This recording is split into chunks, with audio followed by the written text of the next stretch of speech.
ઉપયોગ કરેલો છે અને માટે જ હવે સમપ્રમાણતાનો જે મૂળભૂત પ્રમેય છે એને આપણે થેલ્સનો પ્રમેય પણ કહીએ છીએ.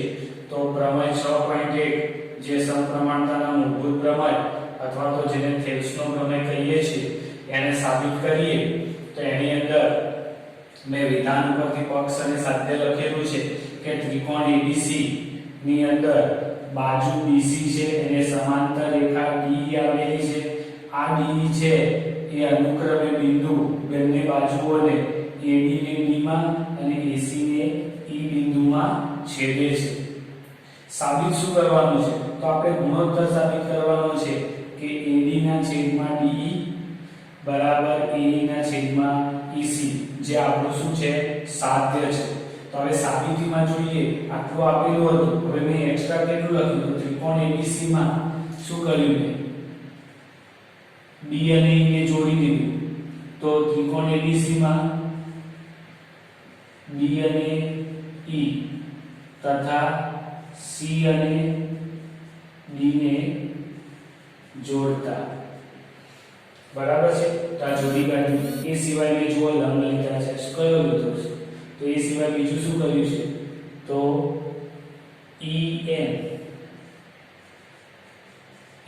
લંબ AB પણ કહેવાય અને AD પણ કહેવાય અને DN લંબ શું કર્યું છે AC આપણને કરેલું છે. તો એ પણ લખી દીધું મેં.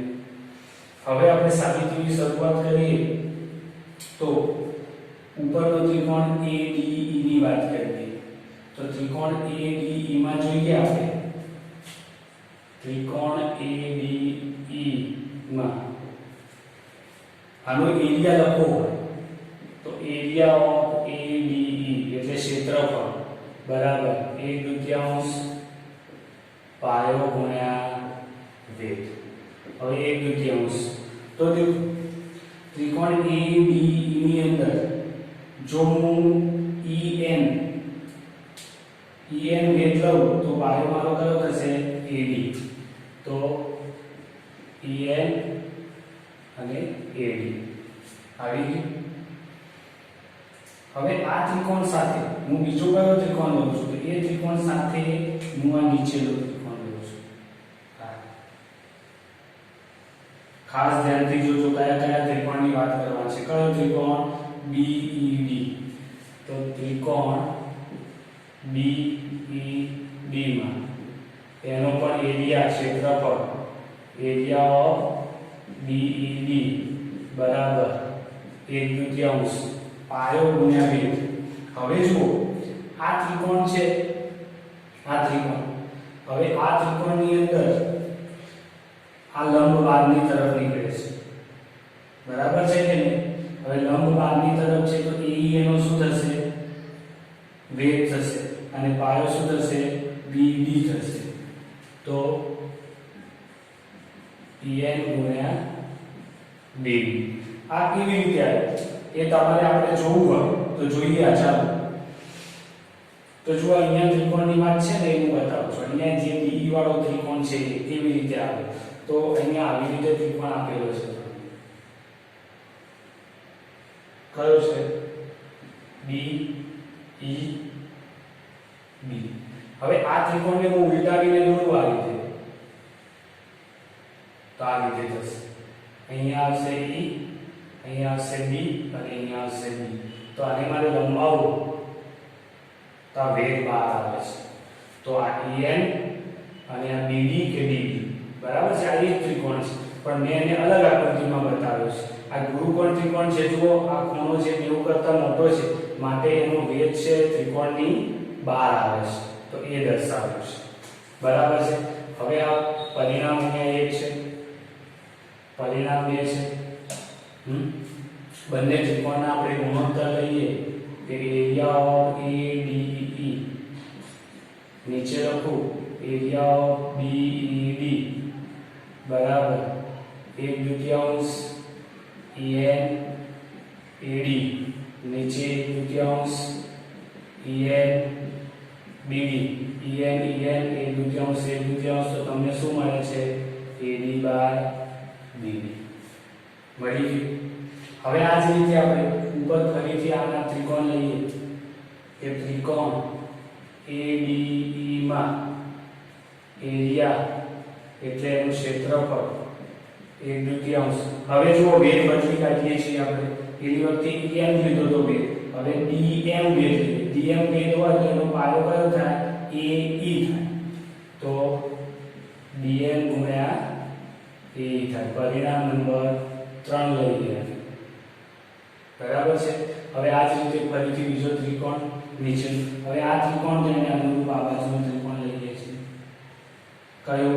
તો DCE અથવા CDE. તો ત્રિકોણ CDE માં એરિયા ઓફ CDE બરાબર 1/2. હવે આને પણ આ બાજુનો ત્રિકોણ છે, આવા ત્રિકોણની જેમ આ રીતે આકૃતિ દોરીએ તો એનો વેધ છે dm ક્યાં છે? 12 છે. માટે dm ના છેદમાં EC વાળું એ થાય ને, તો 1/2 dm અને CE. આ પરિણામ નંબર 4. હવે 3 અને 4 નો ગુણોત્તર લઈએ આપણે તો એરિયા ઓફ ADE છેદમાં એરિયા ઓફ CDE બરાબર 1/2 dm અને AE. નીચે લખીએ તો 1/2 dm અને CE. dm આ ઉડી ગયું તો તમને શું મળશે? AE/CE. તો આને આપણે 2 અને 1 આ છે જે વસ્તુ મળી ગઈ, AD/DB મળી. DB અથવા BD કીધું છે તો આને આમ પણ કહેવાય AD/DB જે ગુણોત્તરમાં છે, અને AE/EC તો આ પણ મળી ગયું AE/EC. બાકીના પરિણામોને નંબર આપ્યા જે જરૂરી છે એને નંબર આપી દઈએ તો આને પરિણામ 1 અને પરિણામ 2 કહી દીધા. બરાબર છે. હવે આપણે આ બે ગુણોત્તર વિશે કંઈક ચર્ચા કરવાની છે. તો અહીંયા આકૃતિમાં ફરીથી જુઓ તો જે આ ત્રિકોણ છે DEB અને DCE આ બંને ત્રિકોણ એક જ પાયા પર છે, DE પર. એ સિવાય DE અને BC સમાંતર બાજુઓની વચ્ચે બને છે, માટે એમના ક્ષેત્રફળ કેવા હોય? સમાન. તો આપણે લખીએ કે ત્રિકોણ DEB અને ત્રિકોણ આ નીચે બીજું CDE એક જ પાયા કયો છે? DE તથા DE અને BC સમાંતર રેખાઓની વચ્ચે આવે છે. બરાબર છે. એક જ પાયા DE પર તથા DE અને BC સમાંતર રેખાઓની વચ્ચે બનતો એક આ ત્રિકોણ છે, જ્યારે એક આ બાજુનો ત્રિકોણ છે. બરાબર છે. આવેલા છે. તેથી એરિયા ઓફ DEB બરાબર એરિયા ઓફ CDE. એટલે બંનેના ક્ષેત્રફળ કેવા હોય? બંનેના ક્ષેત્રફળ સમાન હોય. પરિણામ નંબર 3 લઈએ તો પરિણામ 1, 2 અને 3 પરથી શું કહી શકાય? તો જો આ વસ્તુને આ સરખું, આ અને આ પણ સરખું હોય તો ગુણોત્તર પણ કેવા હોય?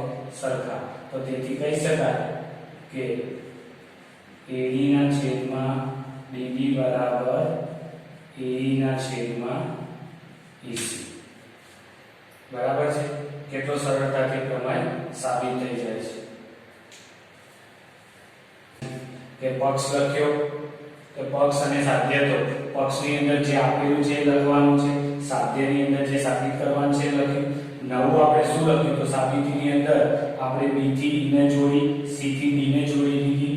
એ સિવાય EN લંબ AB લીધું અને DM લંબ AC લીધું. એ લખી દીધું. હવે ઉપરનો ત્રિકોણ તો આ સમજવા માટે જુઓ, મેં આકૃતિમાં તો સમજાવ્યું છે, એ સિવાય અહીંયા તમને આકૃતિ પણ બતાવેલી છે. જુઓ તેમાં ત્રિકોણ આપેલા છે ADE અને બીજો DEB, એનો ગુણોત્તર લેવાનો છે. માટે આ કેવા? 1/2 પાયો ગુણ્યા વેધ. તો પાયો અને વેધ મળી ગયો છે. બરાબર છે. તો એના ઉપરથી મળી ગયું બીજા ત્રિકોણ માટે મળી ગયું છે. હા, બંને ત્રિકોણના ગુણોત્તર લીધો.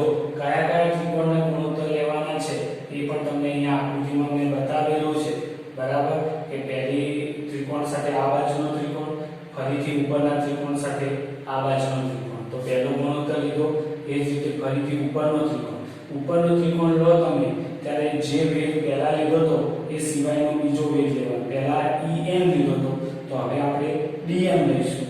તો DM વેધ કરી અને નીચે પણ ત્રિકોણ આ બાજુનો હતો તો હવે આ બાજુનો ત્રિકોણ લઈશું. તો એ લીધું, તો એનો ગુણોત્તર લીધો.